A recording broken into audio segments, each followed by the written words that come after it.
বিশ্বকবি রবীন্দ্রনাথ ঠাকুরের ১৬৫তম জন্মজয়ন্তী উপলক্ষে নওগাঁর প্রতিসরে চলছে নানা আয়োজন।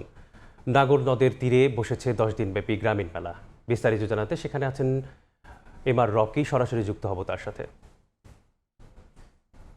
কবির জন্ম জয়ন্তীকে ঘিরে এই মুহূর্তে প্রতিসরে সাজ অবস্থা এবং দিনভর বিভিন্ন কর্মসূচি নেওয়া হয়েছে এবং কর্মসূচিগুলোর মধ্যে থাকছে আলোচনা সভা, সাংস্কৃতিক অনুষ্ঠান। এছাড়া এই প্রতিসরে গ্রামীণ একটি আবহ রয়েছে, সেই আবহকে ঘিরে ১৫ দিন ব্যাপী মেলা বসেছে। সব মিলে আসলে ১৬৫তম জন্ম জয়ন্তীকে ঘিরে কবিকে স্মরণ এবং বরণ করতে কিন্তু একেবারে বর্ণাঢ্য আয়োজনে নওগাঁর এই প্রতিসরে বিরাজ করছে। ১৮৯১ সাল থেকে ১৯৩৭ সাল পর্যন্ত এই প্রতিসরে বিশ্বকবি কিন্তু একাধিকবার এসেছিলেন এবং তিনি এসে এখানে এই প্রাকৃতিক যে এখানকার পরিবেশ, সেই পরিবেশে বসে অসংখ্য গল্প, ছোট গল্প, কবিতা এবং বিখ্যাত অনেকগুলো রচনা কিন্তু এই প্রতিসরেই তিনি রচনা করেছিলেন।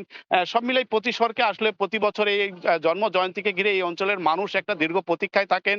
অতিথি আনা নেওয়ার পালা পার্বণ থাকে এবং এই এলাকায় আসলে কৃষি প্রধান এখানকার জীবন প্রবাহের সঙ্গে ধান কেটে তোলার পর এই যে মেলা, গ্রামীণ জীবনযাত্রা, এই সব মিলে এক ধরনের উৎসবের আমেজ কিন্তু বিরাজ করছে। দিনভর এই কর্মসূচির মধ্যে আজকে এখানে স্থানীয় সরকার সমবায় মন্ত্রী মির্জা ফখরুল ইসলাম আসবেন। তিনি সেই অনুষ্ঠান উদ্বোধন করবেন এবং এই অনুষ্ঠানের মধ্য দিয়ে সপ্তাহব্যাপী কিন্তু এই কালচারাল যে অংশ যে অনুষ্ঠান থাকছে, সেই অনুষ্ঠানগুলো মূলত কবিকে স্মরণ করে এবং কবির যে জীবনাট্য সেগুলি আসলে তুলে ধরা, এবং এখানে রবীন্দ্র ভক্তদের কিন্তু এক ধরনের সমাবেশ এখানে হয়ে থাকে এবং এই সমাবেশকে ঘিরে এই অঞ্চলের জীবন প্রবাহের সঙ্গে কবির যে অবদান, কবি যে তার জীবন প্রবাহের সাহিত্যের মাধ্যমে এই এলাকার মানুষের হৃদয়ে যে জায়গাটা দখল করে রয়েছেন, এগুলো কিন্তু এই জীবন প্রবাহ মানুষকে অনেকটা আন্দোলিত করে। এই এলাকার মানুষ দীর্ঘ সময় ধরে কিন্তু কবিকে এই জন্মদিনকে ঘিরে আবার স্মরণ করে থাকেন।